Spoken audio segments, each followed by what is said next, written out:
Well, good morning, everybody. If anybody's here this early in the morning. Um, so I'm doing live book reviews here. Basically, I didn't have time to shoot my video yesterday.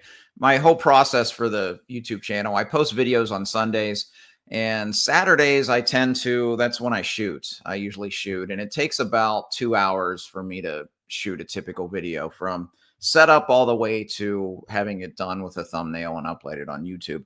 But I was at work for like 4 hours yesterday, so I didn't have time to do that. So I still wanted to put this out because it's going to be next week, kind of a similar thing. On Saturday, I am rebooting Brunch and Books. So I'm looking forward to that. I have some really fun guests lined up, and it's just going to be a free for all chat about books. So that's going to happen next week. So I don't have time to get this out, and I like getting my monthly reviews out. These are actually my favorite videos to shoot, and it was just a shame I didn't have time to kind of do it this week. But it's a really busy week. Basically my orchestra's banquet was last night. I had a concert this week as well, late rehearsal another night. So didn't even have time to try to squeeze it in the middle of the week. But anyway, this is going to be a little bit different of a kind of book review video, but most of the time, honestly, I do my reviews in one take anyway. So it's very rare that I have to do much editing. Sometimes if I stumble at the very beginning of a review, I might start over, but for the most part, I just kind of spit it out. I may maybe ramble a little bit longer because it's live, but besides that, it's just going to be kind of typical thing. So before I get started, let me just see who's here in the chat. So yes, happy Mother's Day to all the mothers out there. I talked to my mother already this morning, so happy day to all of you. Cheers, Matt. Yeah, it's coffee for me right now, and I guess later I'll hang out on the pub and maybe have a beverage there. And I guess good afternoon over there as well. So yeah, not early. Hopefully nobody else is having choppiness. I don't know if it's me. Sometimes my Mac doesn't like running Chrome, which is what you have to do for StreamYard. Yes, Heidi, Books and Brunch is back next week, and I'm really excited for that. So it's going to be a nice kind of nice reboot of those live streams and just free for all. And I'm going to try to vary kind of the guests that I have on there and just try to make it interesting every time. So I'll release that thumbnail probably later this week so you can see who's going to be on that. Let's see. So I think with all of these, I'll just catch up with the chat and then I'll go ahead and talk through each book and then maybe chat about the book and then just go on from there. I know Jimmy's been doing these as well, but this was just kind of a time thing for me. Heidi, I hope The Last King of Ostenard was as awesome as you had said it was going to be. The Memory, Sorrow, and Thorn conclusion is going to be one of the things that I talk about. Hello, are you in your RV yet? Dutch Graybeard is here. I know that, I don't know if you saw his unhaul video, different life plans for him. Yeah, I have 7 books that I'll be talking about today. So it's going to be a fun grouping of books because there's some really good ones that I read last month. Hey, Samwise is here. I am doing great, and I haven't hit Augury of Blood yet. That's going to be in my June TBR officially. So to try to read that kind of right before it releases, kind of like this month. One of the books you'll see I talk about was Discovery by J.A.J. Minton. And that's one that's, I think, out next week. So this might be a timely review for that. But yeah, so not in the RV yet, but very cool. Hey, Danny. Yeah, good to see you. Yeah, I guess it's midnight over in Japan. So let me get started. Actually, this is perfect timing, Danny. The first book I'm going to talk about is a book about living abroad. So I'm going to put up banners for each book that I talk about here. So first book I'll talk about, I'm going to group these just like in my monthly reviews where I group them by genre and then kind of put my book of the month last. So the first one I'm going to talk about is Living Abroad by Jim Santos. So Jim Santos wrote a book. It's about living abroad and it's about his experiences living in Ecuador. And its subtitle is something about the dispelling the myths of expat life or something like that. And I really like the approach of this book because I'm going to take my glasses off for the reviews just so I don't get distracted by comments that pop up.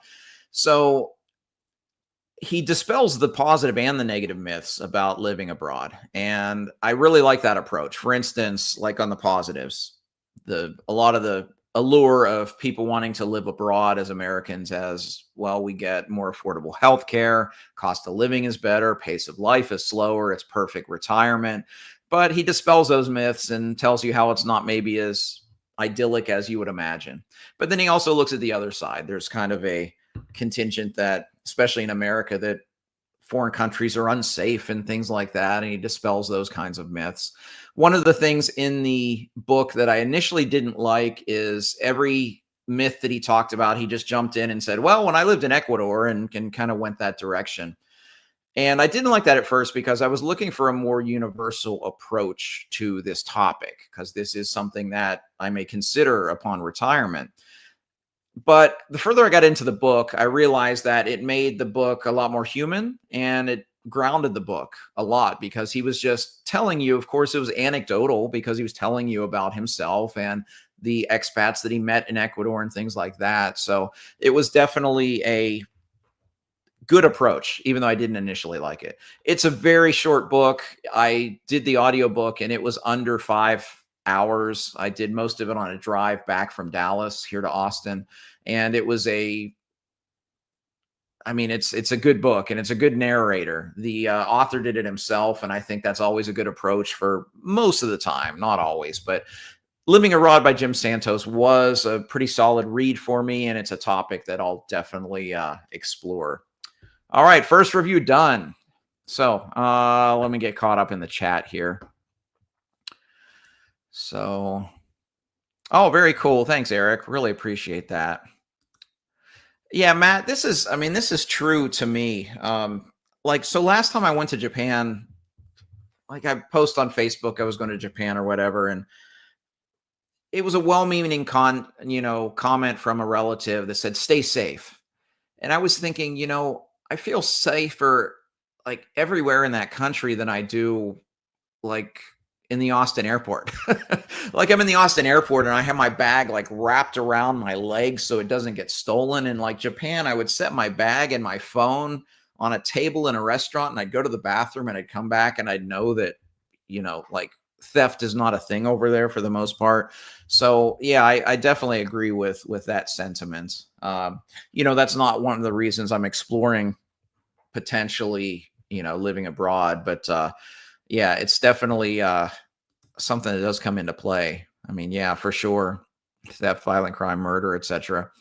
But anyway, that was the first book of the month, Living Abroad. It was a good one. The narrator, I think listening to it on audiobook was pretty solid because kind of the author's humor came out, which was kind of dry. And I don't know if reading it, if it would have landed quite as well as hearing him kind of narrate it. So, all right, let me put up another banner. I'll get to book number 2. I didn't get these ready.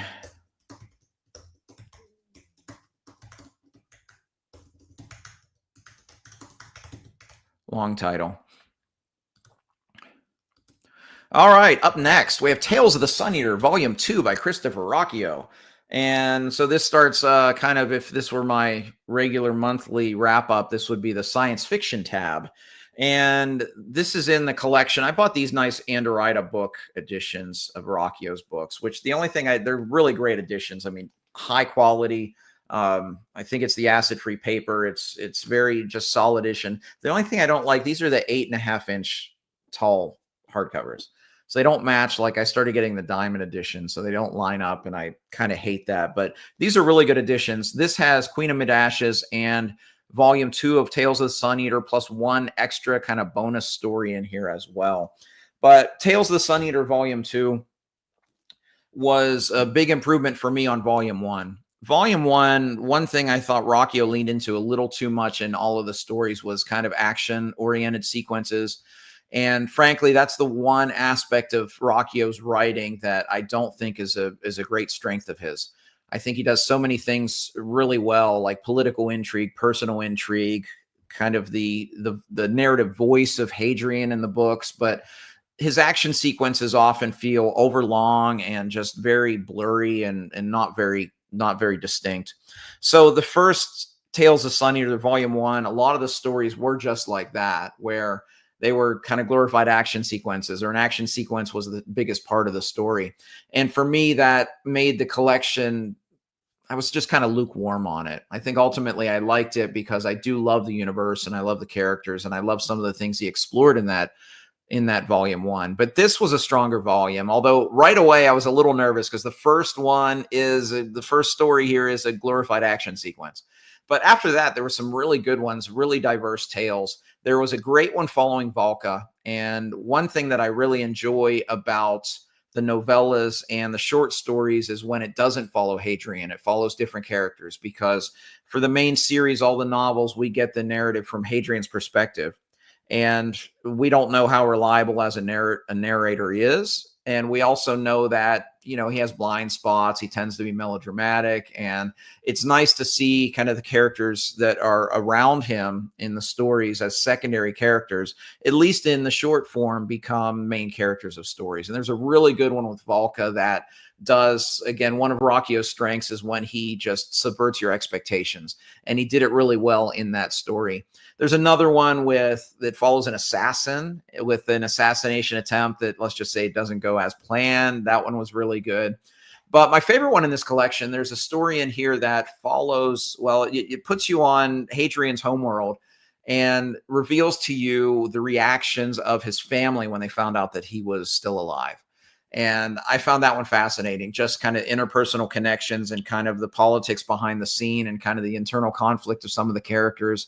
That one was easily my favorite of the collection. So Tales of the Sun Eater Volume 2 was a huge improvement for me over Volume 1. I still regard the novels as my favorite, followed by the novellas, and then the short stories last. But all in all, this was a really good collection, and definitely enjoyed reading this one in April. All right, back to comments. So let's see.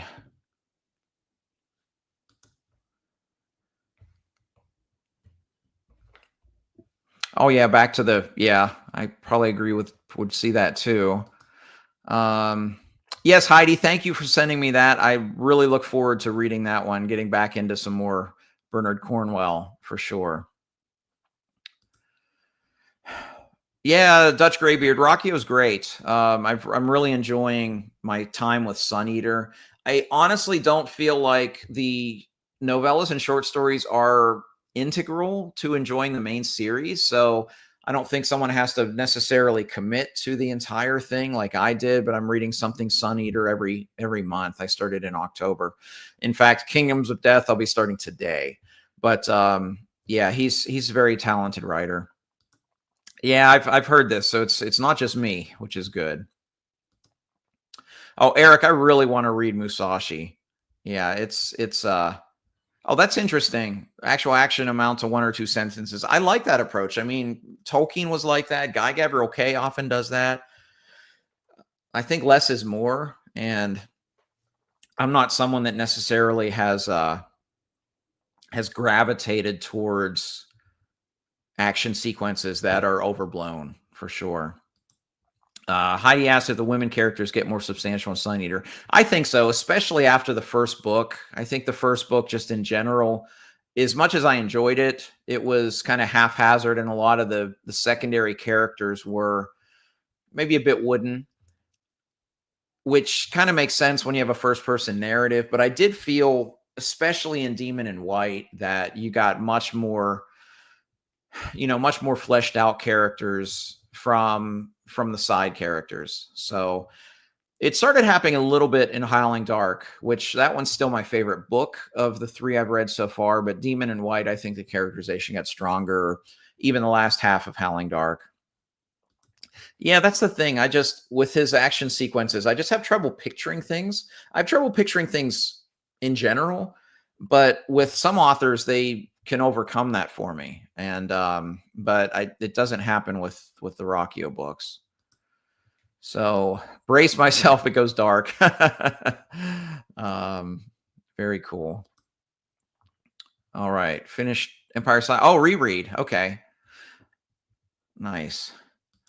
Oh, thanks, Al. I appreciate that. Yeah, Rockio's great. I know you have a whole lot of chunkers right now, so you probably don't want to throw that into your TBR because they are kind of big books, but definitely an author to explore if you want to explore some good space opera. The Rogue really struggled to picture the action at the end of the Howling Dark. Yeah, I feel like that with just about all the action sequences. The one at the end of Howling Dark for sure, and then there's a big one in the first third of Demon in White that I felt the same thing. That not only I couldn't picture things, but it just seemed to go on kind of interminably. So yeah, I've heard great things about Amanda Scott. When Brothers Grimm compared her to Robin Hobb, I was definitely intrigued. And I do like battle sequences when they're written well. I mean, Cornwell's a perfect example. He's one of the best that I've read, kind of in that vein. So, all right, let's go to the next one. Type up another banner.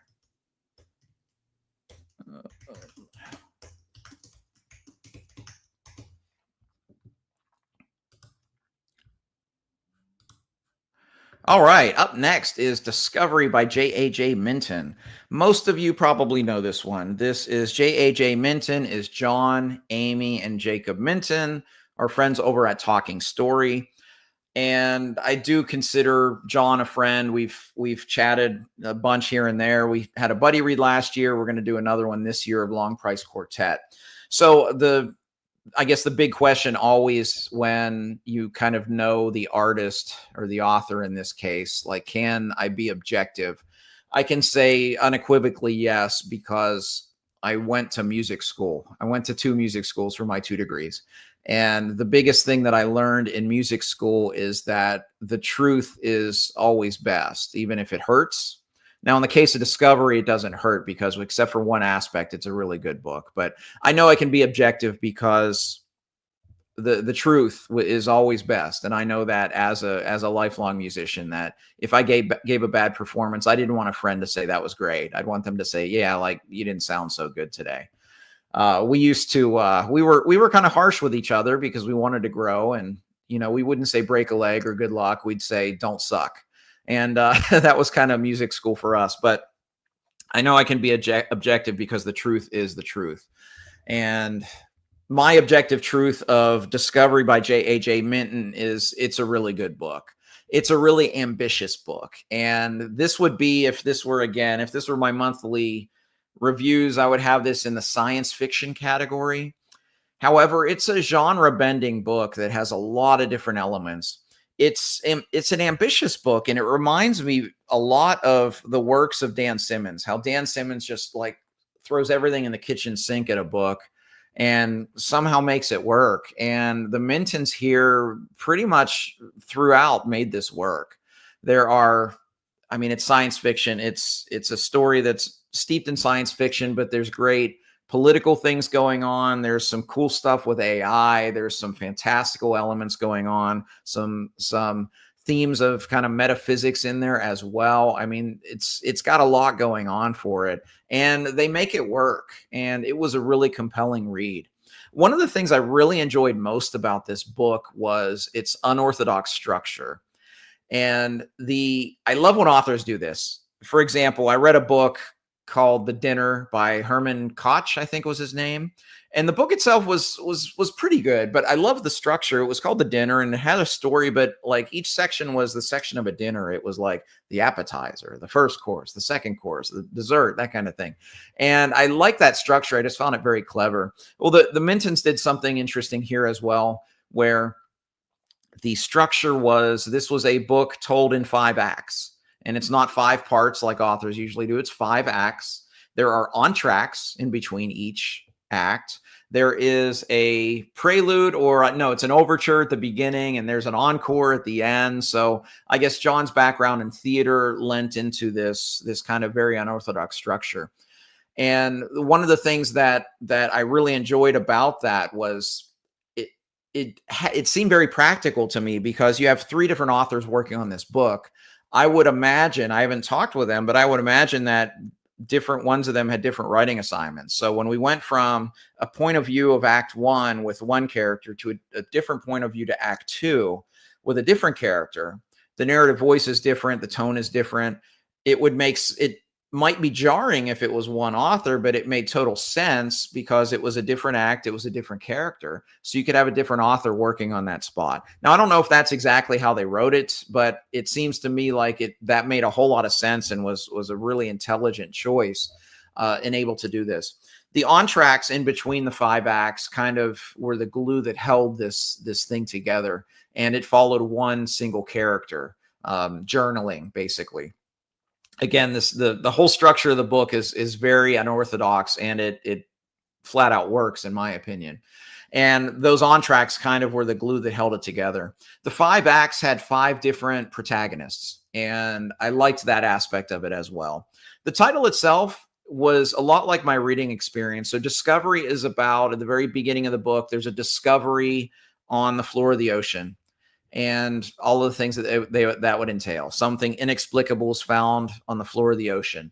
And Discovery also was kind of my process as a reader, because I was thinking Aperitif, but that was the other book. The very beginning, the overture, it kind of throws you into this, and it's kind of disjunct, and you try to figure out what's going on. So in many ways, reading the book was an act of discovery as well. There are some characters that go throughout the 5 acts, but you basically have 5 different protagonists for the 5 acts. That was also my one weakness for this book. I felt that with kind of the story being as far-flung as it was, I never really connected to any of the characters. And in the 5th act, there is something that momentous happens to a character, and I think I was supposed to feel something, but I really didn't, because I never felt that character connection like I do with other works. So that was really my only thing that I would put on the negative side of this book. But I found the narrative highly compelling. I really enjoyed it. The prose throughout is great. It does not feel like, not to disparage self-pub, but I've read enough self-pub that sometimes I read a work of self-pub and I think, yeah, this guy needs a copy editor. In this case, not at all. And this was an advanced reading copy. So I think it's a really great book. I think it's out next week. It's the first of a series. And even though I didn't connect from a character standpoint, there's zero doubt that I'll pick up the second book as soon as it comes out. So I really enjoyed my time with Discovery. And I think a lot of you would enjoy it as well. If you're looking for something that's kind of a genre bending type of story with a lot of ambition and a very different kind of structure, you'll probably enjoy Discovery by J.A.J. Minton. Thank you, John, for sending me the advanced reading copy. I really appreciate it, and I enjoyed the book. All right, back to the comments.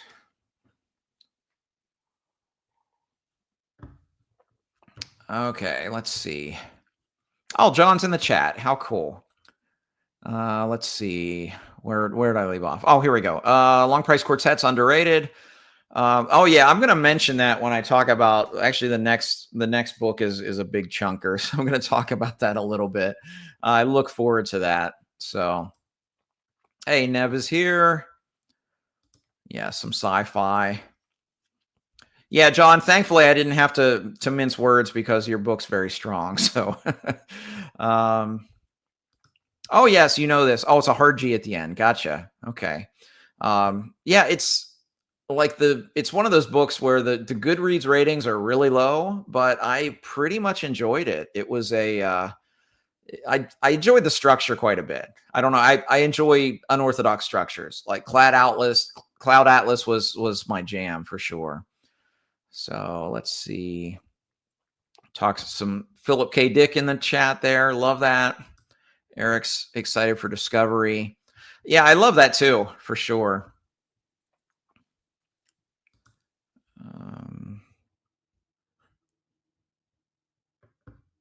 Awesome.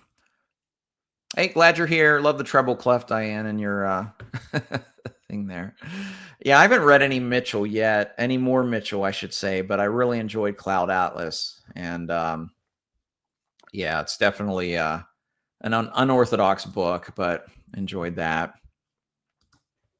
Yeah, let me send you a DM, but I'm ready to start when you are, John. But yeah, that's I'm really looking forward to that. Having just read, I'll talk about one of those books in a minute. Having just read Fiona of Our Tapestry, it's kind of refreshing to read shorter kind of fantasy that's still very much epic in many ways. So, oh, another Cloud Atlas fan.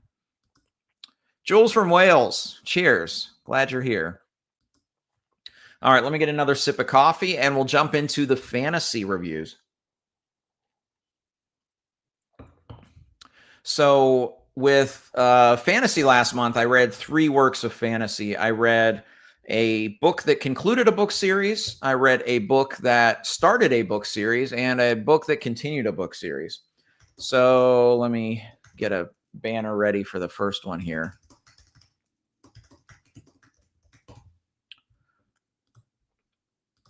All right, let's talk about To Green Angel Tower by Tad Williams. Now, technically, I read, which one's this? This is Storm. This is the one I technically read in April, To Green Angel Tower Storm. And I had read Siege in March. You see this. I honestly think of it as one book. And the biggest reason I think of it as one book is I think the end of Siege, I think had Tad Williams meant to publish it in 2 volumes, that wouldn't have been the chapter that he ended it with. It was probably my least favorite chapter in the entirety of both volumes. So even though I technically read To Green Angel Tower Storm in April, I'm kind of talking about both of these. But I have to be kind of vague because it is the conclusion of a trilogy. But if you want to hear more than my thoughts, last weekend I had a great chat with Kathy and Nico and Carlos about Memory, Sorrow, and Thorn as a whole, but more specifically about this book. And we echoed each other's thoughts quite a bit. But if you want to see just some more perspectives, definitely go check out that live stream. Even if you haven't read this series or this book, we start spoiler free at the beginning for, I don't know, about 20 minutes or so. But To Green Angel Tower Storm, or the entire To Green Angel Tower, for me is the best book in the trilogy. And even though I will, this is not going to crack my top 10 book series of all time. It's not probably, I wouldn't call it a new favorite. As soon as I finish, and I said this, if you were at that live, my apologies, I will repeat myself a little bit. As soon as I finished this book, I went to my TBR spreadsheet and I wrote down the 2 novellas and the 4 books of the last King of Ostenard and added them to my TBR. So even though this was not necessarily a favorite series of mine, I really loved a few aspects of this series enough that I want more. The first is Tad Williams' writing style is superb. He is one of the people that he writes the way that I like to read. The older I get, the more I care about the craft of writing, and the less I tend to read kind of the authors that are maybe a little bit more simplistic in their delivery, unless they're very stylized for a certain goal, I guess. But I really value the craft of writing. And when I see an author like Tad Williams that just can flat out write a sentence that'll blow you away, I want to read more. And that was the first reason that I really enjoyed Memory, Sorrow, and Thorn as a whole. And I like that from the start, but I do feel that into Green Angel Tower, it had some of those beautiful passages of all 3. The other aspect of this series that I love the most is the history and lore, the world building in general, especially in this 3rd volume. It's pretty rare, I think, in a trilogy where you get big historical and history and lore drops at the end of a series. And the ones in this book were so compelling. And that was one of the big reasons why I just said, I need to read more within Ostenard, because I just loved, he dropped all these things about the Scythe and all of these other things that I just couldn't get enough of it. So those are the 2 things. I mean, those 2 aspects of his writing, even though I say Memory, Sorrow, and Thorn may not go down as a favorite of mine, I think of all the fantasy authors I've read in terms of prose and world building, I think Tad Williams is top 5 for both of those for me. And To Green Angel Tower is a great finale. I can say spoiler free, a lot of the things that we value in fantasy happen. We get a lot of the storylines converge. They converge meaningfully. I felt that the pacing of the last book was the best of all 3 of the books. The second book is notoriously slow. I was a lot lower on that book than most, but I thought even the first book, there were times where I just wanted things to move ahead a little bit. And in this book as well. I mean, Tad is a lot like Hobb, where he takes his time, and that's fine.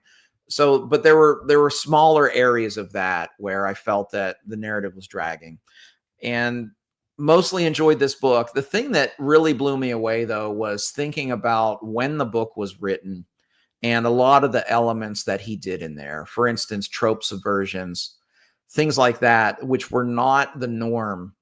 Thinking about if I were reading this when this came out, how shocking some of these would be. And there's a huge one in this book. I don't remember which volume, but I think of it as one volume. But into Green Angel Tower, there's one in here that just blew my mind, and blew my mind even more when I think about when this book was written. Now, a modern fantasy reader may say, well, Martin's taken these elements and done it better, or this author's taken these elements and done it better. And that may be true, but it doesn't, for me, cheapen the fact that this is a very strong book series. It may not be my favorite of all time, but it's probably going to be, like one of my favorites that I read this year. And I really enjoyed the time with it. I enjoyed those of you that read along in the fireside. We had some really great discussions there, and those of you that hopped by with the lives as well. But I did enjoy To Green Angel Tower, the best of all of the books of Memory, Sorrow, and Thorn. And I look forward to reading more Tad Williams. Now, disclaimer, it's not going to happen anytime soon. I'm slightly burned out with epic length fantasy. Again, like, look at this. This is one book, like 1,600 hardcover pages. I don't feel the desire right now to read a whole lot of epic fantasy, the exception being Malazan, but I'm going to still sprinkle those along. So I'm going to take a little bit of a break from that. I'm going to be reading, I'll still read fantasy, but it'll be more of like non-epic length fantasy, like Long Price Quartet. I think those 4 books are probably the length of To Green Angel Tower. I'll be reading urban fantasy, like one I'll talk about in a minute, Dresden Files, things like that. But I won't be abandoning the genre. But I think epic fantasy, I need to step away a little bit, only read Malazan in that vein, and then maybe come back refreshed in like a year or so. All right, back to the comments. Got to put the glasses on to see the comments. All right, where was I? Up here. Bone Clocks. Yeah, I remember, I think Jimmy talked about that one last year. Yeah, I'm really looking forward to Long Price Quartet, reading that with John. That's going to be fun. Thanks, Diane. Appreciate it. Yeah, shorter epic fantasy. I agree. As much as I love the epic fantasy too. So, yeah, Benebek is like the best character ever. Hey, Chris Navo's here. Yeah, I'm looking forward to Long Price Quartet. This is very cool. So many of you enjoy that. 170,000 words thick. Whew, that's a chunker. Dutch Graybeard, I would say that I think it's worth it in the end. The second book is very, very slow. So just realize that. But I think the third book is easily the strongest of the 3. And I felt that it was worth it. Williams loves to take his time. You're moved for a slow burn. There are a few epic fantasy options are better. Yeah, I mean, I would say Hobb. But I also have heard so many people say that Last King of Ostenard is just a step above. So don't want to judge him totally yet, but I do look forward to reading more of his just because I love the writing so much. Yeah, if you don't like a slow burn, just like Hobb, it's as much as I love Robin Hobb, there's some readers that I won't recommend Hobb to. People that like fast pace or a lot of action and a lot of things like that, that's probably not the author for you, as much as I adore just about everything she does. But yeah, you have to love slow burn for a lot of these authors. Bought Dragonbone Chair on audiobook. Just have it play in the background for his prose. Yeah, absolutely. Oh, a third series. Time frame unknown. Takes place. Oh, so a prequel. Oh, I hope it's about Camarus. I love that character. Didn't love the reveal in the last book, but I love the character.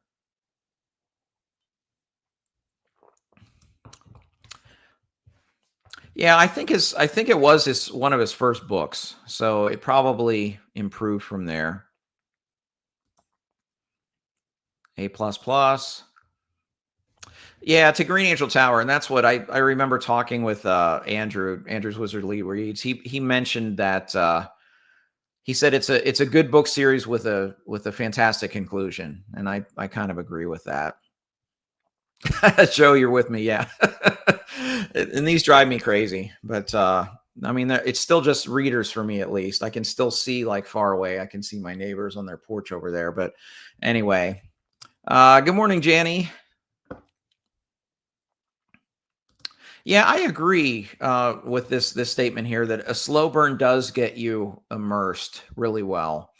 Some authors can still do it in a concise manner. I felt that in reading.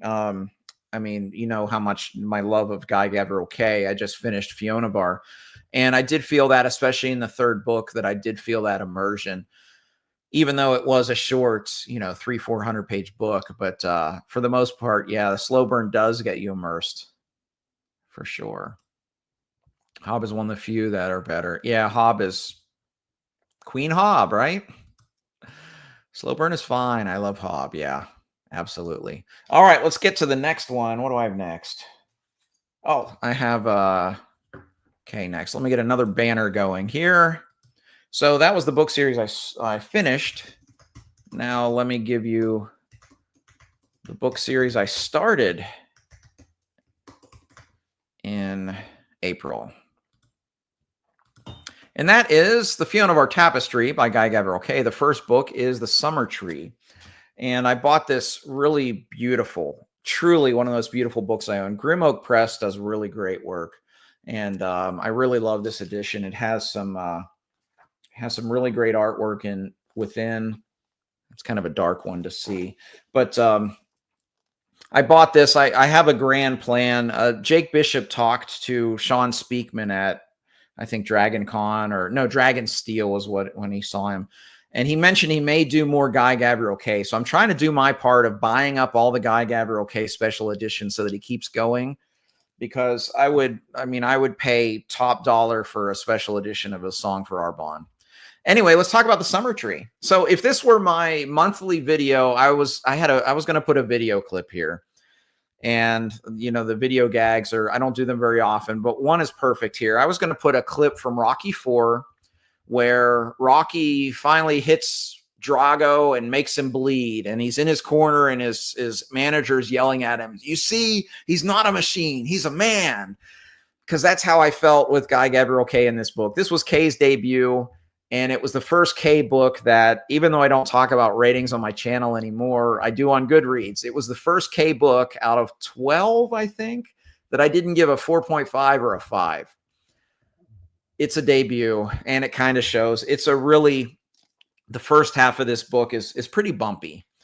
And for the first time ever in a Guy Gavriel Kay book, I had to suspend my disbelief a couple times. Let me give you one example. This book is a portal fantasy, and it tells you that on the cover blurb, so this is not a spoiler. But in the first couple chapters, you meet 5 students from the University of Toronto, and they're going to go through this portal to Fiona Bar. And so they're in Toronto, and they meet a wizard and a dwarf. And the wizard and the dwarf tell them, well, the 5 of you have to come back with us to go back to Fiona Bar.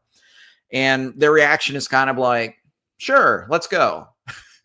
And I was like, wait, there's no like pushback. There's no like, I can't believe this. This doesn't seem right. Who are you? You're crazy. I'm incredulous. Anything. There was one character who kind of resists at the last minute, but the rest of them are like, huh, fine. So I was like, okay, this is very rushed to me. And then I also felt when they got into the world where all of a sudden magic is alive and there are some magical things happen to some of the characters, I felt that their adjustment was just way too easy. I mean, even just like I noticed, to steal one from Jake, I noticed his review mentioned this as well. He mentioned how like just riding a horse and riding into battle, how easily that came to someone who had never ridden a horse before. But there were a lot of little things like that where I just had to like suspend my disbelief. And I've never had to do that with a Kay novel because everything has always felt so real. So the book was a bit bumpy to start. It's written in 4 parts, but when I got to the third part, Kay takes you, as he's often does in his later works, he takes you to a different part of the world and follows one character and kind of the people he encounters there. And for me, that's when the book got really good. And I felt that that was kind of the best writing in the book. And for that, it started to ground the story, as well as you could start to see how things were kind of going to intertwine. Whereas at the beginning, he was throwing a lot at you, a lot of different elements, and you trying to just kind of figure out how they all come together, which is indicative of epic fantasy, but it still felt very, very disjunct, especially from an author that later in his career, and not much later, like 2 books later, he's able to like throw a lot of elements at you and make it crystal clear for you to see. So it was a bit of a bumpy start, The Summer Tree. Now, if I hadn't read the last 2 books, I literally finished the series last night, I would say this is a good start to the book series. I hope it gets better. Well, I can say that it gets way better. And I finished The Darkest Road last night, and it blew me away. I think it's a very underrated series as a whole. But The Summer Tree it's a debut, and it shows that Guy Gavriel Kay is human, and he's not perfect. I thought he was perfect up to this point, so I guess it's typical. Hey, but like up here, you see my bust of Beethoven up here. Beethoven, one of my favorite composers, if not my favorite composer, wrote this dog of a piece called Wellington's Victory, which is like the biggest piece of crap you'll ever listen to. So even the geniuses aren't always perfect. So The Summer Tree is a bumpy start, but having finished the last 2 books, which I'll talk about in my May book reviews, it's worth it. And I'm glad I read it. I mean, I'm on my way to finishing everything by this author that may, when push comes to shove, be my favorite author of all time. So, all right, back to the comments. So here are we.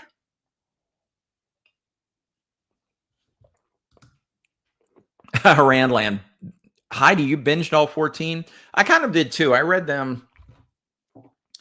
I think I read them in the span of like 4 months, but it was during kind of pandemic lockdown where my job was like 90 minutes online and I had a lot of time to read. Janie says, Fiona Var superb if you're up on your... Yes. So this is one of the things I really liked is he leaned more into kind of myths and folklore than traditional like Tolkien inspired fantasy. And I really like that aspect of it. And he reveals so much more of it throughout the series. But yeah, I agreed that. And the Arthurian tie-ins are very, very good. Do I plan to read the new GGK soon, coming out this month? Yes, I'm going to read it on release day. And I will say and this is the big reason why I'm starting to question who my favorite author is, because my entire life, Stephen King's been my favorite author, and Stephen King and Guy Gavriel Kay have books coming out the same day, and I'm reading Kay's book first, so I don't know what that means. Let's see. You tried to read all 3 last summer. Fully agree. Definitely a debut. Yeah, well, Kay had just finished working on the Silmarillion, so yeah, there is an aspect of that. But I did read the 3 books consecutively. The only thing I read in between is I'm reading rereading Skeleton Crew by Stephen King. So I reread The Mist, the novella, in between the first 2, and then I wrote one short story. But I read them back to back to back, and I think it was great. I mean, Rogue, I think if you love GGK, you'll see the glimpses of what he would become. And I think the 3rd volume is worth it. And for instance, one thing Kay always does really well in his books is he'll introduce kind of a thematic element, and he'll give you it 2 different instances in the same book to give you the same theme in different perspectives. You start to see things like that in his storytelling. And I thought each book got better.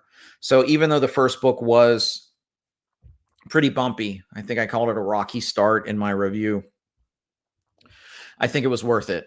I know it was worth it because I really enjoyed it. And actually, I look forward to rereading it. I wondered if when I start to reread Kay, if it would only be the standalones or how I would reread them. I'll probably start rereading Publication Order. And I think it'll be even interesting reading the Summer Tree again with the knowledge of how it ends and how everything fits together, if I still agree that it's the bumpy start that I think it is. But anyway, I think it's worth it. Wheel of Time. Yeah, I liked books 4 and 5. 4 and 5 are some of my favorites. 4, 5, and 11 were my favorites in that series. Thanks for stopping by, John. Appreciate it. Yes, happy Mother's Day to all the mothers out here. All right, let's go to another review. Let me get another banner up.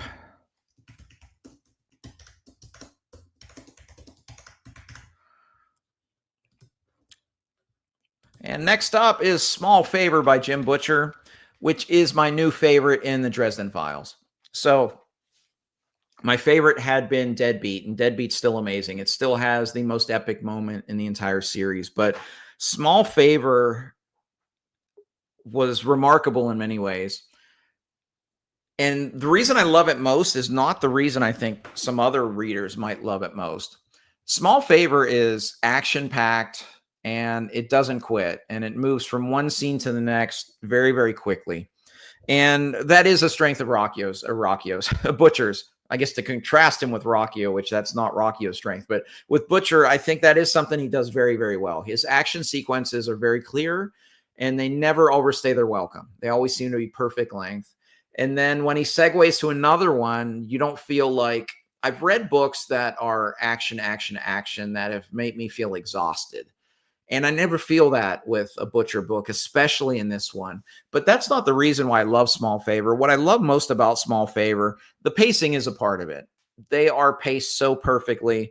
I mean, urban fantasy, which leans into kind of, crime fiction, that kind of thing, because this is very much noir set in a fantasy setting. The best authors of kind of crime noir always perfectly plot their books. Like Michael Connelly is like the king of that. It's like perfect every single time. And I feel this is pretty much a perfectly plotted book.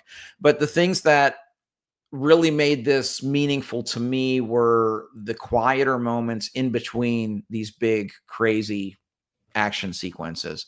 There were no less than 4 or 5 meaningful character moments for Harry Dresden and the people around him in this book. And I mean, one of them made me tear up as I listened to the audio. I was driving home from work and I was tearing up listening to this one scene. It was so well written.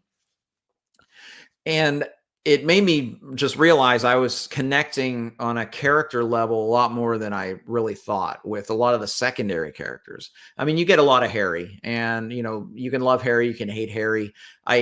Harry frustrates me a lot, but I do like Harry quite a bit. But some of the relationships that he's formed in here have become so meaningful by this 10th book in the series. And there were so many just little moments in here. And there's also just some big kind of plot ramifications of some things that happen in this book that make you believe that, Butcher's not afraid to go difficult places with characters. I mean, there's one character's something happened to one of the bigger secondary characters that I just wonder how he's going to be in future books because something big happened to him. But these small character beats were just so superbly written, and there was just a lot of heart to this book.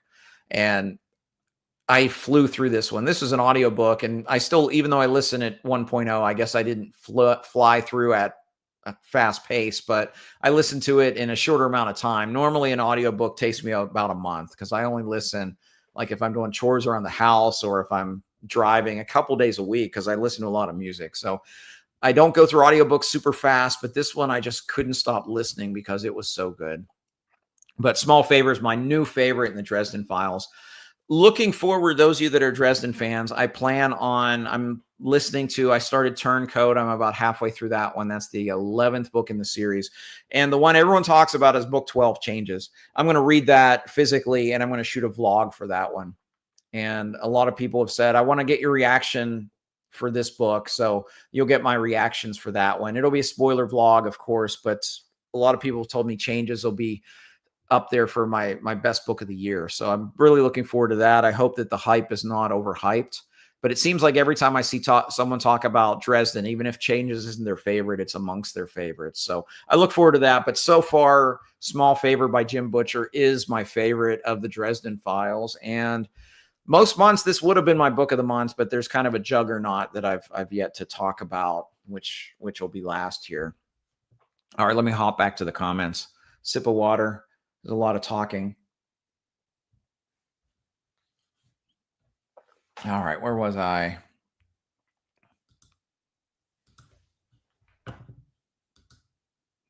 Butcher's really good at that pace. Yeah, he really is. So good. Oh, so Battleground was the one that was split. I remember that it was supposed to be long. I don't know why publishers do that. I'm sure it wasn't as long as To Green Angel Tower.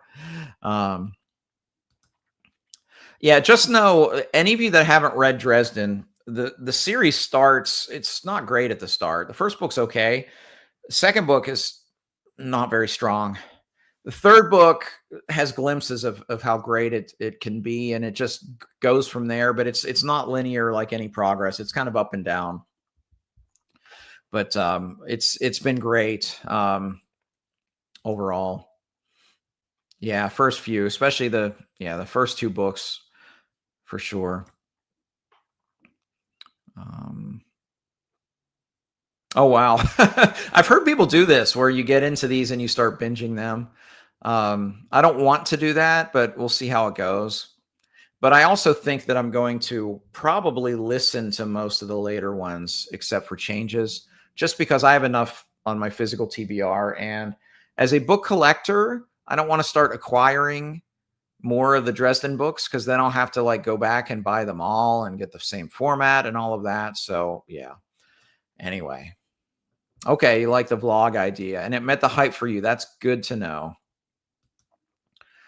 Richard Matheson, is that I Am Legend? Is that author, Heidi? If that's so, I have read that one, and I enjoyed that one, but haven't read beyond that one, unless that's a different author. I'm unsure. Printing costs during COVID. That makes sense too. So, all right, on to my book of the month. So let me get another banner going. If you saw the thumbnail, it's probably not. And I hope I spell it right. I think I spelled it right. Probably not a surprise. My book of the month is Crime and Punishment. This was a reread. I need a sip. This will take a while. Not too long. I'll try to still be concise. So I had read Crime and Punishment before. This was a reread.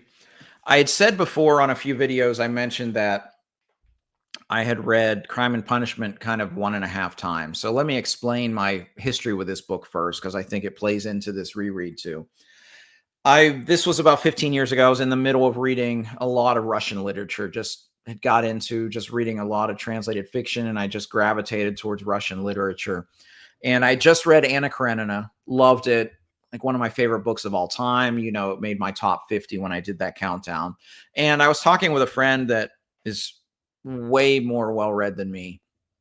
And I mentioned how much I loved Anna Karenina, and it was my favorite Russian novel and one of my favorite books I'd read in like a decade. And he just asked if I'd read Crime and Punishment yet. And I said, no, I had read The Idiot. It was the only Dostoevsky I'd read up to that point. And he said, well, you need to read CNP, because that'll be your new favorite Russian novel in all likelihood. So I said, great. You know, he knows more about Russian literature than me. So I picked up Crime and Punishment, and this is the version that I read. Really enjoyed it. 5-star read. He asked me, how'd you enjoy Crime and Punishment? I said, it was great. I said, you know, it's not my favorite, but I really enjoyed it. I think there's just a lot of themes to explore there, and I thought it was a great book. And even though that was a very positive remark that I said about the book, I looked at him and you would have thought I kicked a puppy. And then he asked me, he said, what translation did you read? And I mentioned this one, and it was the Constance Garnett. And he said, well, maybe you would be better served by a more modern translation. And he said, I just recently reread Crime and Punishment with a translation by Richard Papier and Larissa Volohansky, this one here. And then he quoted two passages from each translation because he's wicked smart like that and has a brain that can do that, and talked about something about verb usage or whatever. Anyway, I said, okay, well, I'll check it out. Well, I didn't want to reread all of Crime and Punishment. So I read part of it. If you know Crime and Punishment, it's in 6 parts with an epilogue. So I said, I'm going to read just part 1 again. And if you've read the book, you know the end of part 1, there's a very momentous act.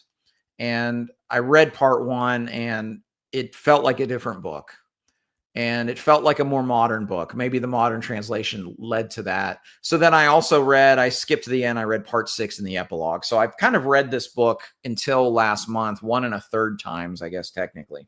I'll just say that they'll call it 1 and call this read number 2. Well, I reread again Crime and Punishment, the Pevere and Volokhonsky translation this time, which I've been told by a very knowledgeable viewer that that's not even the greatest of the translations. Apparently, Oliver Reddy and Michael Katz are kind of the creme de la creme of translations. But for me, this was still a great translation. I really enjoyed it. The thing that blew me away in a reread is knowing the story, knowing the plot, knowing some of the themes that he's exploring, but more importantly, knowing how secondary characters interweave and come in and out of the story and just how they fit together. Where the first time I read that, I was like, why is this person here? What, how is this furthering the story? I was asking all those questions.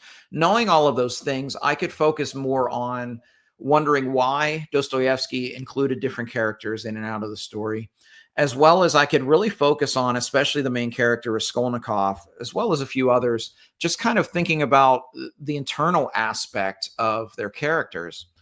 And my conclusion is, in terms of character, I feel of all the 19th century authors I've read that Dostoevsky's playing chess and everyone else is playing checkers, because I just felt such a depth in character that I haven't read from authors from that time. Now, have I read everybody? No, but I've read a lot. I'd like to think I've read more than most. And I just felt that this was on a whole different level. There's still one character that I still don't totally grasp this character because he's kind of enigmatic through this whole story, and that's Svidrigailov. So maybe the third time I read this, because I will read it again, maybe I'll understand that character a bit more. But on this reread, not reading and thinking, okay, what's going to happen? Knowing what's going to happen and knowing the characters, I was able to really just access more of the depth of the story. And I'd said before that this is a book that I plan to read the rest of my life periodically. And what I also plan to do is read a different translation every time. I have another one on the shelf. I have the Penguin cloth bound. I have a collection of those. I have the Macduff translation, which I've heard is pretty good too. So I plan on rereading this one again, but it's a really fantastic book. It was in my top 20 when I counted down my top 50 books the last few months. And I wonder if that's too low, because I think it should be a top 10 book of all time for me. So my book of the month, April 2024, is Crime and Punishment by Fyodor Dostoevsky. Probably not entry-level Russian literature, but if you've read Russian literature and you're comfortable with kind of the naming conventions and that kind of thing, and you haven't read Crime and Punishment, I highly recommend it. I loved it. All right, and that was my month. All right, back to comments here. Okay, where were we? All right, so it was I Am Legend. Hell House. Oh, a short story collection. Okay, that's cool. 3 pages. That's a good short story.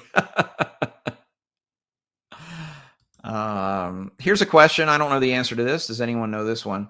Is there a good television production of Crime and Punishment from BBC?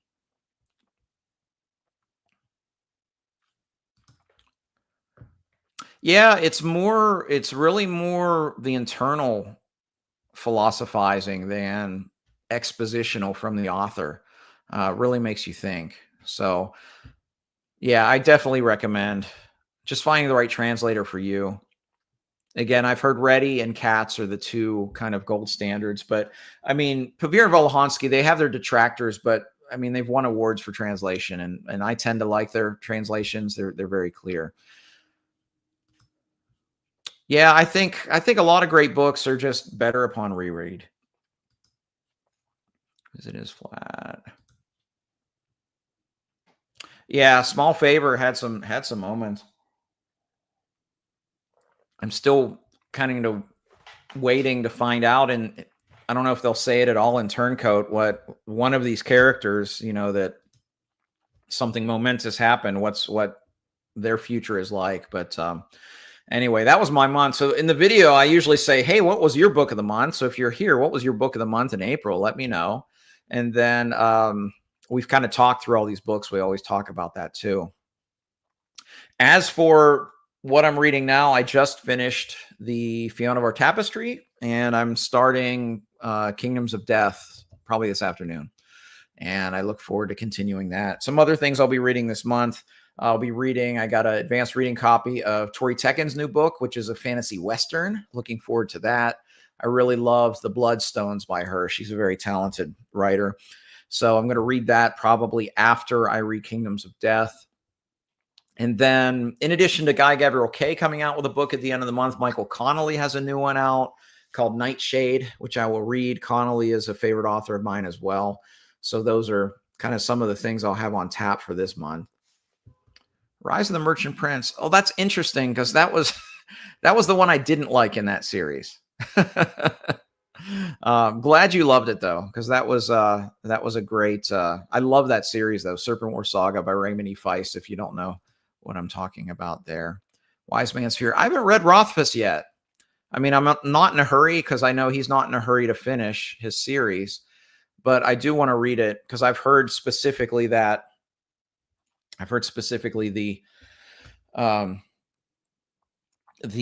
musical elements are quite good. And I always love reading an author that's able to do that pretty well.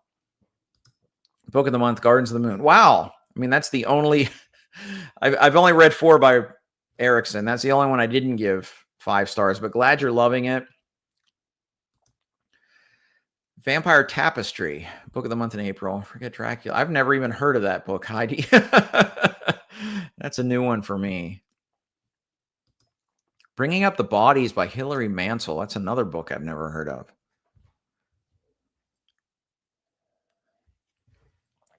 Yeah, Small Favor would have been my runner-up book of the month, but it ran into Crime and Punishment.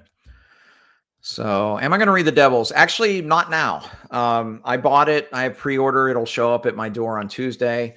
And but what I plan on doing what I generally do if I have too many books at the moment, I'm going to just set that on the shelf and wait for the trilogy to come out and then read them all. Because I trust I keep saying Rockio because he was earlier in this video. I do trust Abercrombie as an author. So it's a book I want to read, but if it's a trilogy that's going to come out over a few years, I don't see the need to read book 1 right away.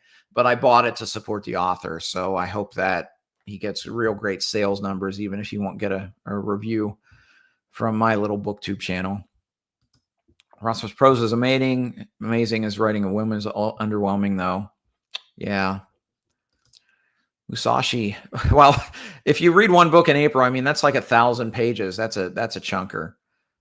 Easier reading Shogun. Yeah, I discovered Musashi when I was reading Shogun. I think a viewer commented on my Shogun review about that, and it went on the TBR. I do want to read that at some point, because I've heard such good things from that. Yeah, my Shogun review is the only single book review I've ever done that actually kind of went somewhat viral for a single book review. I think it has like 10,000 views or something. Oh, it's the second book of the Wolf Hall. Oh, okay. Yeah. Yeah, I've heard of her, but I haven't read anything by her yet. It's Hilary Mantel. Yeah. Definitely need to. I mean, I'm wanting to read more historical fiction, but I do have quite a lot of books on the shelf. All right, well, I'm going to wrap it up. I have yard work to do. And then I'm going to hop on Matt on Books channel later he's got the Sunday pub going. So I'm going to hang out there for a little bit later. So maybe I'll see some of you in the chat over there. But hey, thanks for hanging out and seeing these book reviews live. I hope that they were coherent, and I hope they were good as I hope that my monthly reviews are, but didn't have time to shoot a video. But once again, look for next Saturday, a reboot of Brunch and Books. I have some really exciting guests lined up. A few I've talked with, a few, I think two of the three have never actually been on the channel on a live, and it's going to be a lot of fun where we're just going to talk about books next week. So grab your mimosas, your coffees, your whatevers, and we'll chat books. But I'm going to end the stream here. Thank you all for hanging out, and I will see you at the next one.